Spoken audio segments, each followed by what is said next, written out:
New Jersey, MetLife Stadium. The stifling summer heat hanging heavy in the air. We are diving straight into this because what happened on this pitch wasn't just a football match. It was a grueling 120-minute war of attrition.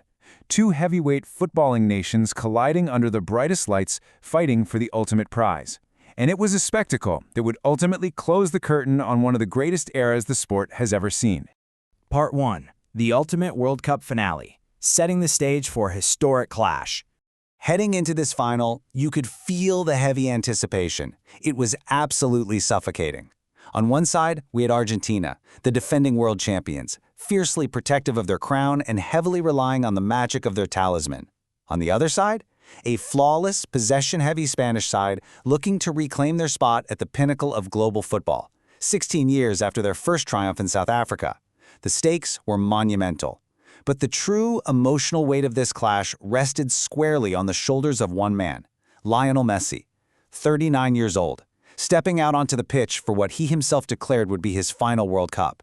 He arrived in North America chasing unprecedented history, aiming for back-to-back world titles to cement an already immortal legacy. But as you'll see, the ultimate test awaited him, and a fairy tale ending was far from guaranteed. This matchup gave us the ultimate narrative arc. It's literally a legendary torch being passed. We had the fading master, Messi, physically struggling to impact the game, dropping deeper and deeper just to find a touch of the ball. And directly opposite him, the rising prodigy, 19-year-old Lamine Yamal, playing with a freedom and silky skill that had the crowd gasping. He was looking to become the first teenager in history to win both the European Championship and the World Cup. Part 2. Patience versus physicality.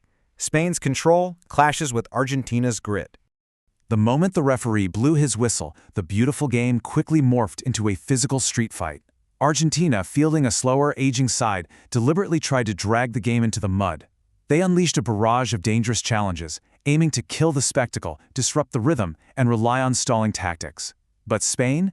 They completely refused to take the bait. They maintained absolute composure. Their midfield general, Rodri, orchestrated a total masterclass of patient control, staggeringly completing an incredible 790 passes to suffocate the life out of Argentina's press. Spain methodically squeezed the pitch and entirely cut off the supply line to Messi. Now that kind of composure doesn't just happen overnight. Spain walked into this final riding a record 38-match unbeaten run. They hadn't lost a match since March 2024. It's a masterclass in trusting your system when the pressure is at its absolute highest. Even when facing immense physical intimidation, their unshakable belief held firm. They trusted their process. But as the exhausting 90 minutes of normal time drew to a close, a heavy, nervous tension settled over the stadium. The game was locked in a scoreless draw, and the physical toll was massive. Both Argentine center backs had actually been forced off with injuries. So the burning question was this: would Messi, completely isolated for an hour and a half, somehow conjure one final career-defining spark of magic, or would Spain's relentless, rhythmic passing finally break the Argentine dam? Part 3. A red card and heroics. The turning point in the 93rd minute. Before we get to the defining moment, if you're enjoying this documentary, subscribe to Flop Files and share this video with a football fan. We uncover the stories behind football's greatest moments and biggest comebacks. Now, the crucial point in this match, the moment that changed the final forever, happened just as normal time expired. In the 93rd minute, the pressure finally caused Argentina to snap. Enzo Fernandez committed a reckless foul on Paul Cubarsí. The referee had absolutely no choice but to issue a second yellow card. In an instant, Argentina's spoiling tactics caught up with them. They were reduced to 10 men, their backs firmly against the wall, staring down the barrel of extra time. So, how did they survive to even see the extra periods? One man, Lionel Martínez. Dibu made an unbelievable 12 saves throughout this match. That is a World Cup final record. He was an absolute wall, pulling off a spectacular flying save from a Yamal free kick right at the end of normal time.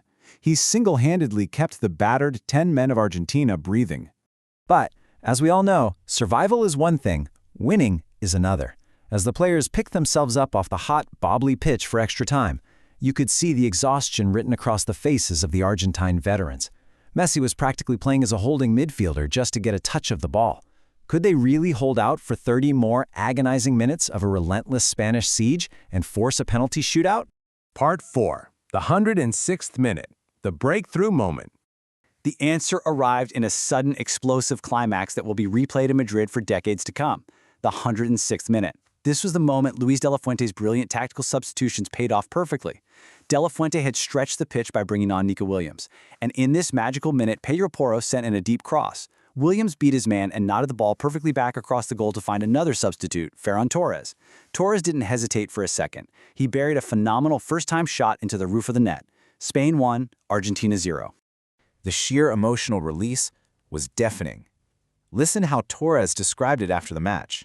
I think, in the end, the goal was for 47 million people. I believe that today's outcome was written in the stars.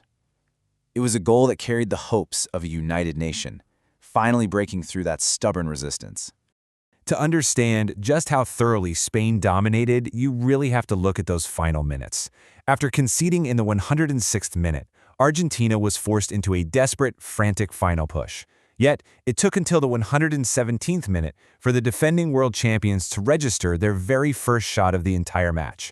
Just a hopeful, deflected effort from Messi. 3 minutes later, the final whistle blew.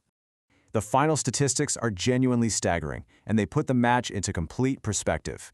A World Cup final where one team has 20 shots to their opponent's 2, where Argentina's expected goals for the first 90 minutes was a literal 0.000. Spain didn't just win, they tactically outclassed, outpassed, and completely suffocated Argentina, rendering their superstar forwards practically invisible.